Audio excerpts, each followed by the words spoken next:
like Ohio, like West Virginia, are getting Medicaid funding. This is going to take that away. George, the president just this year signed into law a bill that provided $213 million in opioid funding. Next year's budget includes another $811 million. In addition to that, in the Senate bill, there's a very important feature that we've heard from Democratic and Republican governors is important to them.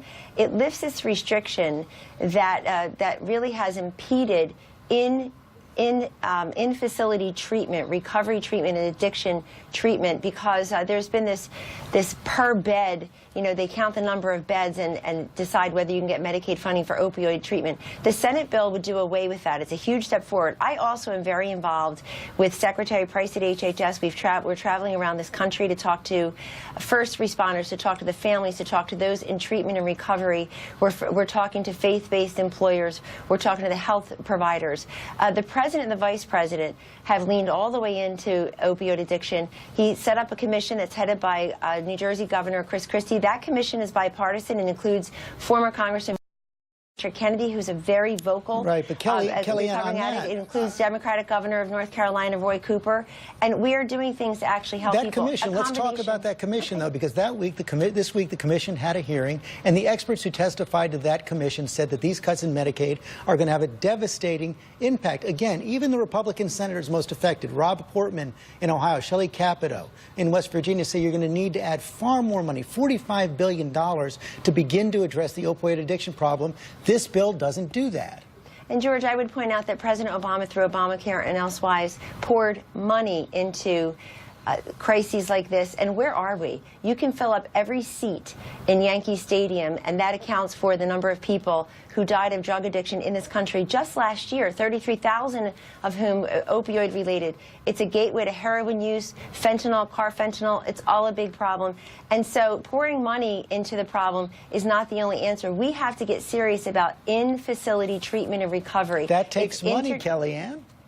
It takes money, and it also takes a four-letter word called will. It takes a focus that it includes money, but it also includes understanding the difference between just interdiction and prevention, but also recovery and treatment. We have a lot more success stories now, even though no state has been spared and no demographic group has been untouched. George, money alone hasn't solved this problem. Obamacare spent gazillions of dollars, and where are we? We've got Obamacare victims. They came to the White House last Thursday. More are coming tomorrow to tell their stories. These are real people who have been left out of the system and who have been harmed by Obamacare because they can't buy on the exchanges. The insurers are fleeing, and some people got an insurance card and they had the worst possible outcome. They couldn't use the card. It meant nothing because their premiums had skyrocketed, in some states by over 100%.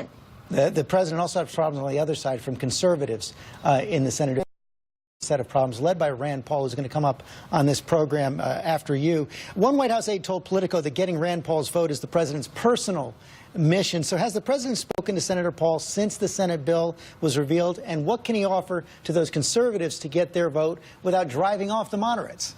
As the president did with the House bill, he is working the phones, he's having personal meetings, and he's engaging with these leaders. He hopes to get to yes. We're very open. By the way, George, let me state for the record, the president and the White House are also open to getting Democratic votes. The idea that every single Democrat is part of this resistance and obstruction and not doing a darn thing to help their constituents who have been left out of the Obamacare coverage, who have not benefited, who have paid $3 billion to the IRS in taxes, who come to this White House and tell their stories, which are incredibly sad and totally avoidable. Why can't we get a single Democrat to come to the table, to come to the White House, to speak to the president or anyone else about trying to improve a system that has not worked for everyone? You know, the Democrats themselves, many of them have admitted that Obamacare is a failure. 113 Democrats in the House have signed on to Bernie Sanders' bill. So they're admitting that Obamacare has failed. That would cost about $32 trillion. So that's another failure. But we've got a lot of questions, and we have no Democrats coming to the table. All four of those losers in the special elections, the Democrats, they all ran pretty much to keep Obamacare where it is, and they lost. I will ask Senator Schumer about that when he comes up next. Of course, they say they're prepared to work on fixes to Obamacare if you take repeal off the table. But, well, you haven't taken repeal off the table. That's their point. They think repeal is going to be worse. But I will ask Senator Schumer about that. But I want to move on right now. We also saw the president for the first time this week finally concede that he did not actually taped James Comey. Here's what the president's tweet said. He said, with all the recently reported electronic surveillance, intercepts, unmasking, and illegal leaking of information, I have no idea whether there are tapes or recordings of my conversations with James Comey, but I did not make and do not have any such recordings. So that's clear. The president said he did not tape James Comey, but I'm confused by the top part of that tape. Does the president have any evidence at all that his personal conversations were somehow taped? And has he asked the intelligence agencies for that evidence? In that tweet, the president is making clear, as he often does on social media, George, that he's leaving over the possibility that it could have happened. Why do we know this? Because you know the conversations he had with the heads of Mexico and Australia were leaked. But Kellyanne, that's why I wonder, he's leaving open the possibility. He's the president of the United States. He can ask the intelligence agencies. He can ask the National Security Agency. He can ask the CIA. Has he asked them? Does he have any evidence? So the president has made very clear, as Director Pompeo did on a different network this weekend, that these leaks coming from the intelligence and security communities are impeding Kellyanne, that's not progress. what I asked. But they're also, I asked if he has any evidence that he was taped. He is saying to you, well, first of all, we have evidence that there are leaks, George. I mean, they go right to the media. We have evidence that Jim Comey himself wanted to leak a confidential conversation or three with the president, gave it to a private citizen to leak to the New York Times, trying to spur a special counsel. It's all the same. Has the president asked the intelligence agencies if they have any tapes of his conversations? Does he know if they have that? Does he have any evidence to back up that suggestion that he put out in the tweet? I'm not going to comment on his conversations with his intelligence communities. Do you have any evidence of Russia collusion? Because Adam Schiff doesn't, Jay Johnson doesn't, Jim Comey doesn't. I mean, what are we talking about here with this never-ending Russian discussion? Now because they couldn't find collusion, now because it's the Obama administration that was responsible for doing absolutely nothing from August to January with the knowledge that Russia was hacking into our election. They did absolutely nothing. They're responsible for this. Nobody has any evidence of collusion. Nobody has any evidence that the president was under investigation for this, and now we're going to move on to hacking. I have a question for the Obama administration. Why did you, quote, choke in the name of one of your senior administration officials? Why did you do nothing? Why didn't you inform candidate Trump? I know you thought Hillary would win, but how could you not reveal important information about Russia hacking? When the president found out about it in January as president-elect, he said it was a disgrace.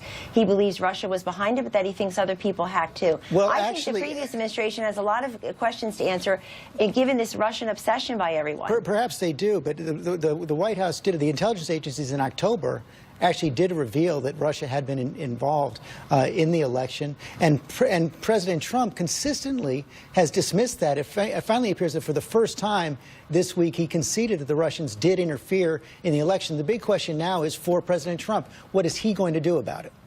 Well, the other question that Jay Johnson, the former DHS secretary for President Obama, answered this week, George, is that the Russian hacking changed no votes. Everybody has said that. Everybody credible has said it's changed no votes. So let's make that clear. What the president has already done is when he was confronted with this information in January, he said it's a, quote, disgrace. He thinks Russia was involved, but that others are hacking too. In addition, he signed very early on a cybersecurity executive order and has an entire task force. They met just this week, and it's headed up by his Homeland Security advisor, in taking into account what foreign governments may be doing. That goes for Russia or anybody else who wants to interfere in our democracy. Number two, he has this commission on electoral integrity headed up by Vice President Mike Pence. They've been meeting. They're going to issue a report. The commission now has 10 members, and that's for everything from voter fraud here domestically to possible hacking by foreign governments. He takes very seriously integrity at the ballot box in all of its forms. But I have no idea why the Obama administration, except that they thought Hillary would win and it wouldn't matter, couldn't take action. Why they failed to deliver on such an essential duty. They had the prerogative, the duty, and they failed to act on Russian hacking. Final question. Last day of the Supreme Court tomorrow. A lot of speculation about Justice Kennedy. Has he said anything to the White House about retirement plans? I will never reveal a conversation between a sitting justice and the president or the White House, but we're paying very close attention to these last bit of decisions, and I can tell you one thing, just as the president did with Justice Neil Gorsuch, whenever there are vacancies, whenever that happens, he will look for somebody who has fidelity to the Constitution, who doesn't make up the law as they go along, and somebody who has the judicial temperament and a record that's beyond reproach, as did Justice Gorsuch. We just hope the next time we can get more than a handful of Democratic senators to vote for our nominees to the Supreme Court and to the federal courts. We'd like a lot more cooperation from our Democratic